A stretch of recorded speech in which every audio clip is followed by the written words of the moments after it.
আল্লাহর নবী মুহাম্মদুর রাসূলুল্লাহ সাল্লাল্লাহু আলাইহি ওয়াসাল্লাম এই পুরা বিশ্ব জগতের জন্য রহমত স্বরূপ। প্রমাণ কি?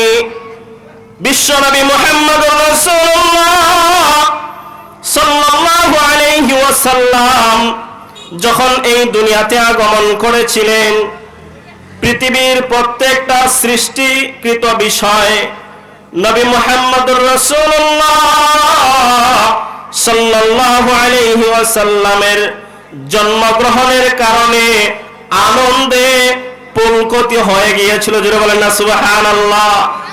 নবী মুহাম্মদুর রাসূলুল্লাহ সাল্লাল্লাহু আলাইহি ওয়াসাল্লাম আমাদের মুসলমানদের জাতির উপরে যেভাবে রহমত, ঠিক তদ্রূপভাবে বিধর্মী জাতির উপর রহমত। কিভাবে? বিশ্বনবী মুহাম্মদুর রাসূলুল্লাহ সাল্লাল্লাহু আলাইহি ওয়াসাল্লামের পূর্বে যত নবী রাসূল দুনিয়াতে এসেছেন, প্রত্যেকে আল্লাহ তাআলার একত্ববাদের বিশ্বাসের যে দাওয়াত দিয়েছেন, যারা এই দাওয়াত গ্রহণ করেছে, আল্লাহ পাক রব্বুল আলামিন তাদেরকে ওই নবীর সাথে হায়াতে জিন্দেগি বাড়িয়ে দিয়েছেন।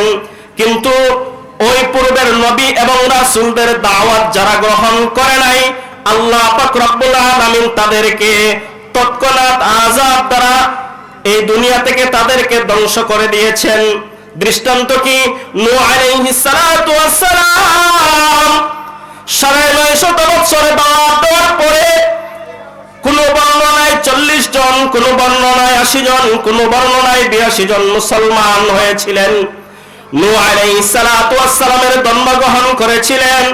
আল্লাহ পাক রব্বুল আলামিন এই নূহ আলাইহিস সালাতু ওয়াস সালামের ধর্ম যারা গ্রহণ করেছে, তারা ব্যতীত পুরা জাতিকে আল্লাহ তাআলা বন্যা নামক শাস্তি দ্বারা ধ্বংস করে দিয়েছেন। ঠিক কিনা বলেন?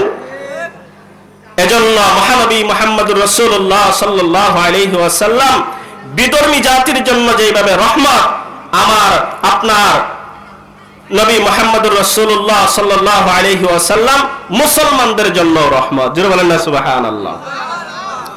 তাহলে যে নবী প্রত্যেকটা জাতির জন্য রহমত, সেই নবীকে ভালোবাসতে হবে কিনা?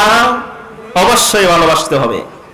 আল্লাহর নবী মুহাম্মদুর রাসূলুল্লাহ সাল্লাল্লাহু আলাইহি ওয়াসাল্লামকে দুনিয়ার সব কিছুর চেয়ে ভালোবাসতে হবে। জোরে বলেন না সুবহানাল্লাহ। আমি বলতেছি না, কোরআন আয়াত বলতেছে, কোরআনের আয়াত। নবী মুহাম্মদুর রাসূলুল্লাহ সাল্লাল্লাহু আলাইহি ওয়াসাল্লামের সাহাবী হযরত আবু হুরায়রা রাদিয়াল্লাহু তাআলা আনহু বুখারী শরীফের 15 নম্বর হাদিসের মধ্যে বলতেছেন, আন আবি হুরায়রা রাদিয়াল্লাহু তাআলা আনহু قال قال رسول الله صلى الله عليه وسلم لا يؤمن احدكم حتى اكون احب اليه من والده وولده والناس اجمعين. জোরে সুবহানাল্লাহ।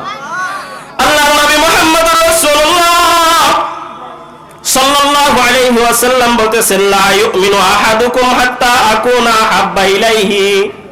ও মুসলমান জাতি, জানিয়ে রাখো, জানিয়ে রাখো, তোমরা ততক্ষণ পর্যন্ত পরিপূর্ণ মুমিন হতে পারবে না কতক্ষণ পর্যন্ত আহাব্বা ইলাইহি মিন ওয়ালিদিহি, যতক্ষণ পর্যন্ত তুমি তোমার মা বাবা, তোমার পিতা মাতার চেয়ে আমার আপনার নবী মুহাম্মদুর রাসূলুল্লাহ সাল্লাল্লাহু আলাইহি ওয়াসাল্লামের ভালোবাসা বেশি না হবে। জোরে বলেন না সুবহানাল্লাহ।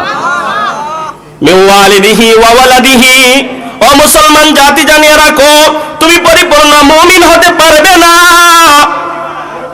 তুমি ততদিন পর্যন্ত মুমিন হতে পারবে না যতক্ষণ পর্যন্ত, যতদিন পর্যন্ত তুমি তোমার ছেলের চেয়ে, তুমি তোমার মেয়ের চেয়ে মেয়ে, তুমি তোমার মেয়ের চেয়ে, তুমি তোমার ছেলের চেয়ে নবী মুহাম্মদুর রাসূলুল্লাহ সাল্লাল্লাহু আলাইহি ওয়াসাল্লামকে বেশি ভালো না বাসো। জোরে বলেন না সুবহানাল্লাহ। বলতেছেন, তুই শুধু তুমি পিতামাতার চেয়ে, তোমার সন্তান ছেলে মেয়ের চেয়ে বেশি ভালোবাসলে হবে না, ওয়ান নাসি আজমাইন, যত ধরনের মানুষ আছে সব মানুষের চেয়ে আপনার আমার নবীকে বেশি ভালো যদি না বাসি, তাহলে আমি পরিপূর্ণ ঈমানদার হতে পারবো না। জোরে বলেন না সুবহানাল্লাহ।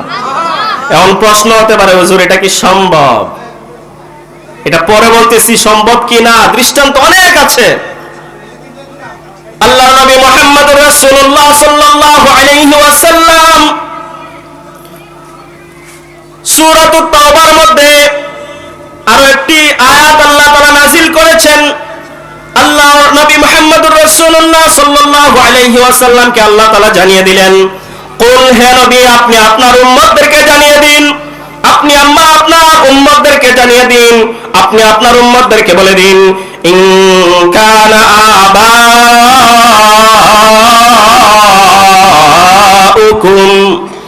কুল ইন কানা আবাউকুম وأبناؤكم وإخوانكم وأزواجكم وعشيرتكم وأموال اقترفتموها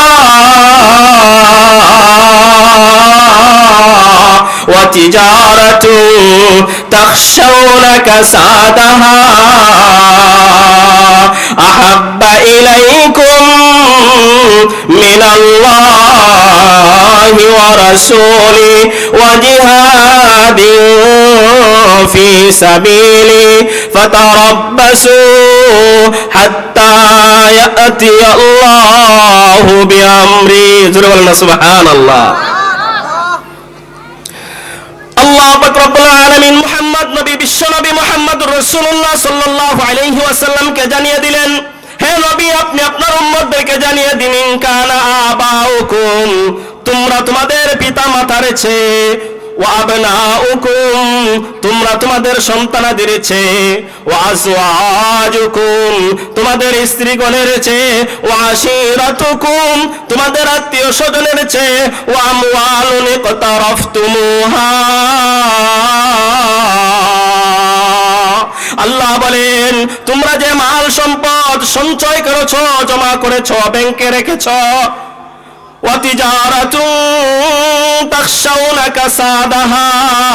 ওই ব্যবসা বাণিজ্য যে ব্যবসা বাণিজ্যের মধ্যে লোকসানের ভয় আছে, আল্লাহ তাআলা বলেন আহাব্বা ইলাইকুম মিনাল্লাহি ওয়া রাসূলি এই সব কিছুর চেয়ে যদি আমি আল্লাহ এবং আল্লাহর রাসূলকে বেশি মহব্বত না করো, ওয়া জিহাদিন ফি সাবিলি আল্লাহর রাস্তায় যারা জিহাদ করে তাদেরকে যদি মহব্বত না করো, তারা যদি তোমাদের কাছে প্রিয় না হয়, ফাতারাব্বাসু ও মুসলমান জাতি জানিয়ে রাখো ফাতারাব্বাসু হাত্তা ইয়াতি আল্লাহু বিআমরি অতি সত্বর তোমাদের উপর আযাব নামক শাস্তি দ্রুত গতিতে তোমার কাছে চলে আসবে। জোরে বলেন না নাউজুবিল্লাহ। বুঝতেছেন কথা? বুঝতেছেন আপনার ওয়াজ? না বুঝলে তো চিল্লাইয়া লাভ নাই। বুঝতেছেন কথা? আল্লাহর নবী মুহাম্মদুর রাসূলুল্লাহ সাল্লাল্লাহু আলাইহি ওয়াসাল্লামকে বলে দিলেন, ইন কানা আবাউকুম তোমরা তোমাদের পিতামাতার চেয়ে, ওয়া ইখওয়ানুকুম তোমাদের ভাইদের চেয়ে, ওয়া আজওয়াজুকুম তোমাদের স্ত্রীদের চেয়ে, ওয়া আশিরাতুকুম তোমাদের আত্মীয় স্বজনের চেয়ে, তোমাদের সম্পদের চেয়ে, সব কিছুর চেয়ে আমি আল্লাহ এবং নবীকে যদি বেশি ভালো না বাসো, যদি তুমি আমাকে প্রিয় না বানাও, যদি তুমি আমার আশিক না হও, যদি তুমি আশিক রাসূল না হও, তাহলে তোমার উপর অচিরেই আযাব নামক শাস্তি পতিত হবে। জোরে বলেন না নাউজুবিল্লাহ। তাইলে এখন কি হতে হবে? আশিক রাসূল হতে হবে। কি হতে হবে? আশিক রাসূল হতে হবে। যদি আমি আশিক রাসূল না হই, তাহলে আমার উপর আযাব পতিত হবে। আল্লাহ তাআলার পক্ষ থেকে কি পতিত হবে? শাস্তি পতিত হবে। কি পতিত হবে? শাস্তি পতিত হবে। আল্লাহ পাক রব্বুল আলামিন নবী মুহাম্মদুর রাসূলুল্লাহ সাল্লাল্লাহু আলাইহি ওয়াসাল্লামকে কোরআনের এই আয়াত দিয়ে জানিয়ে দিয়েছেন আপনাকে আমাকে। অতএব এখন আমরা বুঝে থাকলে বলুন তো, আপনার পিতার চেয়ে কাকে বেশি ভালোবাসতে হবে? নবী মুহাম্মদকে। আপনার মায়ের চেয়ে বেশি কাকে ভালোবাসতে হবে? নবী মুহাম্মদকে। আপনার সন্তানের চেয়ে, আপনার স্ত্রীদের চেয়ে, আপনার সম্পদের চেয়ে, সব কিছুর চেয়ে কার প্রিয় হতে হবে? আল্লাহ এবং নবীকে কি করতে হবে? ভালোবাসতে হবে। যে বলেন সুবহানাল্লাহ। দৃষ্টান্ত আসেনি? সম্ভব নেই। অহরহ দৃষ্টান্ত আছে। নবী মুহাম্মদ রাসূলুল্লাহ সাল্লাল্লাহু আলাইহি ওয়াসাল্লামের সাহাবী যায়েদ ইবনে দাসিনা, নাম কি ওনার? যায়েদ ইবনে দাসিনা। যায়েদ ইবনে দাসিনা রাদিয়াল্লাহু তাআলা আনহু বদরের যুদ্ধের দিন কাফির মুশরিকদেরকে হত্যা করেছিলেন।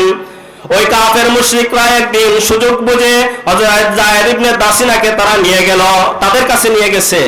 নিয়ে যাওয়ার পরে তার পিতার হত্যার প্রতিশোধ নিবে। যায়েদ ইবনে দাসিনাকে বলতেছে, ও যায়েদ ইবনে দাসিনা, এই মুহূর্তে আমাদের পিতার প্রতিশোধ হিসাবে তোমাকে আমরা হত্যা করব, তোমাকে আমরা হত্যা করব। তবে যদি তুমি একটা কথা স্বীকার করতে চাও, একটা কথা যদি তুমি বলো, তাহলে আমরা এই মুহূর্তে তোমাকে ছেড়ে দিব। যায়েদ ইবনে দাসিনা বলেন, কি কথা, কি কথা, কি কথা, কি কথা, বলে দাও, বলে দাও, তুমি কি কথা বলতে চাও, তোমরা কি কথা বলতে চাও? তারা বলো, নবী মুহাম্মদকে তোমার পরিবর্তে হত্যা করা হবে, এই কথাটা শুধু তুমি বলো। জোরে বলেন না নাউজুবিল্লাহ। যায়েদ ইবনে দাসিনা বলেন, ও মক্কার কাফির মুশরিকরা, জানিয়ে রাখো, জানিয়ে রাখো, আমি এই মুহূর্তে মৃত্যুর জন্য প্রস্তুত আছি, কিন্তু আমার মুখ দ্বারা, আমার জবান দ্বারা, আমার জায়গায় আমার নবী বিশ্ব নবীকে হত্যা করবে, এটা মেনে নিতে পারবো না। জোরে বলেন না সুবহানাল্লাহ। কি পরিমাণ অন্তরে আশক ছিল। যায়েদ ইবনে দাসিনা যখন এই কথা বললেন, তখন তারা বারবার রিকোয়েস্ট করেছে যে তুমি শুধু এই কথাটা বলো, তোমার পরিবর্তে মুহাম্মদকে হত্যা করা হবে, তুমি এই কথাটা বললেই আমরা তোমাকে ছেড়ে দিব। কিন্তু যায়েদ ইবনে দাসিনা বললেন, আমার জীবন দিতে প্রস্তুত আছি, আমি এই মুহূর্তে হত্যা হতে, নিহত হতে আমি প্রস্তুত আছি, কিন্তু আমার আপনার নবী বিশ্ব নবী মুহাম্মদ রাসূলুল্লাহ সাল্লাল্লাহু আলাইহি ওয়াসাল্লামকে তোমরা হত্যা করবে, এই কথা আমার মুখ দ্বারা উচ্চারণ হবে না। জোরে বলেন না সুবহানাল্লাহ। দৃষ্টান্ত পাইছেননি? এমনি ভাবে নুসাইবা বিনতে কাব উহুদের যুদ্ধের দিন নবী মুহাম্মদ রাসূলুল্লাহ সাল্লাল্লাহু আলাইহি ওয়াসাল্লাম শহীদ হয়ে গিয়েছেন। এই সংবাদ যখন মদিনার মধ্যে পৌঁছলো, অত্র নুসাইবা ইবনে কাব রাদিয়াল্লাহু তাআলা আনহা মদিনা থেকে উহুদের প্রান্তর প্রায় 3 মাইল দূরে অবস্থানরত। তিনি দৌড় শুরু করলেন। নুসাইবা বিনতে কাব দৌড় শুরু করলেন। প্রতিমধ্যে কিছু লোক পাওয়ার পরে বলতেছে, ও নুসাইবা বিনতে কাব, তুমি কোথায় যাইতেছো? তিনি বলেন, আমার আপনার নবী বিশ্ব নবী মুহাম্মদুর রাসূলুল্লাহ সাল্লাল্লাহু আলাইহি ওয়াসাল্লাম নাকি শহীদ হয়ে গিয়েছেন। বলতেছে, তোমার বাবা তো শহীদ হয়ে গিয়েছে, তিনি প্রক্ষেপ করেন না। সামনে যখন অগ্রসর হলেন, বলতেছে, সংবাদ পৌঁছাইতেছে, তোমার ছেলে শহীদ হয়ে গিয়েছে, তিনি প্রক্ষেপ করেন না। এরপর আবার কয়েকজনকে পেলেন, পাওয়ার পরে বলতেছে, ও নুসাইবা বিনতে কাব রাদিয়াল্লাহু তাআলা আনহা, তোমার স্বামীও শহীদ হয়ে গিয়েছে, যুদ্ধের ময়দানে তোমার স্বামী শহীদ হয়ে গিয়েছে, তিনি প্রক্ষেপ করেন না। তিনি দৌড়াইতে লাগলেন। উহুদের প্রান্তরে যখন পৌঁছলেন, তখন সাহাবায়ে কেরামকে জিজ্ঞাসা করলেন, আমার আপনার নবী মুহাম্মদুর রাসূলুল্লাহ সাল্লাল্লাহু আলাইহি ওয়াসাল্লাম কেমন আছেন, কোন অবস্থায় আছেন? তিনি যখন সাহাবীরা বললেন, মুহাম্মদ সাল্লাল্লাহু আলাইহি ওয়াসাল্লাম সুস্থই আছেন, কিছুটা আহত হয়েছেন, তখন বলতেছেন, যত গজব হয়েছে, আমার বাবা শহীদ হয়ে গিয়েছে, আমার অন্তরে কোনো দুঃখ নাই, আমার সন্তান শহীদ হয়ে গিয়েছে, আমার অন্তরে কোনো দুঃখ নাই, আমার স্বামী শহীদ হয়ে গিয়েছে, আমার অন্তরে কোনো দুঃখ নাই, আমার নবী বিশ্ব নবী যে বেঁচে আছেন, এজন্য আমার অন্তর আনন্দে পুলকিত হয়ে গেছে। সুবহানাল্লাহ। দেখেন কতটুকু মহব্বত। তা ওনার নিজ পিতা ইন্তেকাল, শহীদ হয়ে গিয়েছেন, উনি বুকলেট করেন না, খেয়াল করেন না। ওনার স্বামীও শহীদ হয়ে গিয়েছেন, উনি খেয়াল করেন না। ওনার সন্তান শহীদ হয়ে গিয়েছে, খেয়াল করেন না। বিশ্ব নবী কেমন আছেন সেটা জানার জন্য দৌড়াইতে লাগলেন। জোরে বলেন না সুবহানাল্লাহ। দৃষ্টান্ত আসেনি? এমনি ভাবে হযরতে সুমাইয়া রাদিয়াল্লাহু তাআলা আনহা, নাম কি ওনার? সুমাইয়া রাদিয়াল্লাহু তাআলা আনহা, ইসলামিক যুগে, ও বাকাতলার মা বোনেরা, জানিয়ে রাখো, তোমরা কোন জাতের মা বোনের উত্তরসূরি। ও বাকাতলার মা বোনেরা, এইভাবে আশেক রাসূল হইতে হবে। যদি আপনি আমি ওইভাবে আশেক রাসূল হইতে পারি, তাহলে তাদের সাথে আমার হাসর নাসর হবে। জোরে বলেন না সুবহানাল্লাহ। সামান্য দৃষ্টান্ত, আম্মার ইবনে ইয়াসির রাদিয়াল্লাহু তাআলা আনহুর আম্মা সুমাইয়া রাদিয়াল্লাহু তাআলা আনহাকে আবু জাহেল যখন নিয়ে গেল, যাওয়ার পরে বলতেছে, ও আম্মা, ও সুমাইয়া, তোমরা নাকি মুহাম্মাদের ধর্ম গ্রহণ করেছো? হযরত সুমাইয়া রাদিয়াল্লাহু তাআলা আনহা বলেন, হ্যাঁ, আমরা ধর্ম গ্রহণ করেছি। তখন আবু জাহেল বলল যে তোমাদেরকে শাস্তি প্রদান করা হবে। হযরত সুমাইয়া রাদিয়াল্লাহু তাআলা আনহাকে যখন হাতগুলো বেঁধে ওইভাবে কুটির মধ্যে রাখলো, একদিকে আম্মার রাদিয়াল্লাহু তাআলা আনহুকে বাঁধলো, আরেকদিকে মা সুমাইয়া রাদিয়াল্লাহু তাআলা আনহাকে বাঁধলো। বাঁধার পরে আবু জাহেল বলতেছে, ও আম্মার, এই মুহূর্তে তুমি নবী মুহাম্মাদের ধর্ম বাদ দিয়ে দাও, আমরা তোমাকে ছেড়ে দেব, তোমার মাকেও ছেড়ে দিব। আম্মা রাদিয়াল্লাহু তাআলা আনহু বলেন, না না, এটা সম্ভব না। আবু জাহেল ডাক দিয়ে বলতেছে, ও আম্মা, তুমি কি চাও তোমার সামনে তোমার মায়ের উলঙ্গ চেহারা দেখতে? শুরু বলেন হযরত সুমাইয়া রাদিয়াল্লাহু তাআলা আনহার ছেলে আম্মার বলেন। হযরত সুমাইয়া যখন এই কথা শুনলেন, সুমাইয়া বলেন, ও আম্মার, তোমার যত কিছুই হোক, যত বিপদে আসুক, আমার উপর যতই বিপদ আসুক, নবী মুহাম্মাদের ধর্ম বাদ দেয়া যাবে না। আবু জাহেল উনার কাপড়টা টান দিয়ে ছিঁড়ে ফেললো। জোরে বলেন না নাউজুবিল্লাহ। হযরত আম্মা রাদিয়াল্লাহু তাআলা চোখগুলো মাটির দিকে নিয়ে গেলেন। আম্মা রাদিয়াল্লাহু তাআলা অন্তরে বললেন, আরে মাটিটা যদি পাপ হয়ে যেত তাহলে আমি এই মুহূর্তে মাটির নিচে চলে যাইতাম, তবু আমার মায়ের এই উলঙ্গ দেহখানা দেখতে পারতাম না। এইভাবে যখন আম্মা রাদিয়াল্লাহু তাআলা বলল, সুমাইয়া রাদিয়াল্লাহু তাআলা আনহাকে বর্ষা দ্বারা লজ্জাস্থানে আঘাত করলো। আঘাত করার পরেও সুমাইয়া রাদিয়াল্লাহু তাআলা আনহা বলেন, আম্মা রাদিয়াল্লাহু তাআলা কে, আমার প্রিয় সন্তান, আমি শহীদ হয়ে যাব, তবুও তুমি ধর্ম ত্যাগ করবে না। জোরে বলেন না সুবহানাল্লাহ। আল্লাহ পাক রব্বুল আলামিনের নবী নবী মুহাম্মদ রাসূলুল্লাহ সাল্লাল্লাহু আলাইহি ওয়াসাল্লামকে ভালোবাসতে হবে কিনা? ভালোবাসলে ফায়দা কি? আল্লাহর নবী মুহাম্মদ রাসূলুল্লাহ সাল্লাল্লাহু আলাইহি ওয়াসাল্লাম বলেন, ওয়া মান ইউতি'িল্লাহা ওয়ার রাসূল, যে ব্যক্তি আল্লাহর আনুগত্য করবে, নবী মুহাম্মদের আনুগত্য করবে, অনুসরণ করবে, ফাউলাইকা মা'আল্লাযীনা আন'আমাল্লাহু মিনান নাবিয়্যিন ওয়াস-সিদ্দীকিন ওয়াশ-শুহাদা ওয়াস-সালিহিন। আল্লাহর নবী মুহাম্মদ রাসূলুল্লাহ সাল্লাল্লাহু আলাইহি ওয়াসাল্লাম বলেন, যে ব্যক্তি আমার আল্লাহকে অনুসরণ করবে, আমার নবী মুহাম্মদ সাল্লাল্লাহু আলাইহি ওয়াসাল্লামকে অনুসরণ করবে, ফাউলাইকা, ওই সমস্ত বান্দারা, মা'আল্লাযীনান নাবিয়্যিন, মা'আন নাবিয়্যিন ওয়াস-সিদ্দীকিন, কিয়ামতের দিন নবীগণের সাথে থাকবে। জোরে বলেন না সুবহানাল্লাহ। সিদ্দীকিন, সত্যবাদীদের সাথে থাকবে, সালেহিন, নেককারদের সাথে থাকবে। জোরে বলেন না সুবহানাল্লাহ। ফাসুনা উলাইকা রাফিকা, তারা কতই না উত্তম বন্ধু। আমরা সকলেই নবী মুহাম্মদের সাথে হাসর নাসর করতে চাই তো ইনশাআল্লাহ? হাত উঠায় বলেন, চাই তো ইনশাআল্লাহ? আল্লাহ পাক রব্বুল আলামিন আপনাকে আমাকে আল্লাহর নবী যেইভাবে আদেশ করেছেন, যেইভাবে অনুসরণ করার কথা বলেছেন, আল্লাহ তাআলা অনুসরণ করার তৌফিক দান করুন। সকলে বলি আমিন। আল্লাহ তাআলা আমাদেরকে প্রকৃত আশিক রাসূল হিসেবে কবুল আর মঞ্জুর করুন। সকলে বলি আমিন।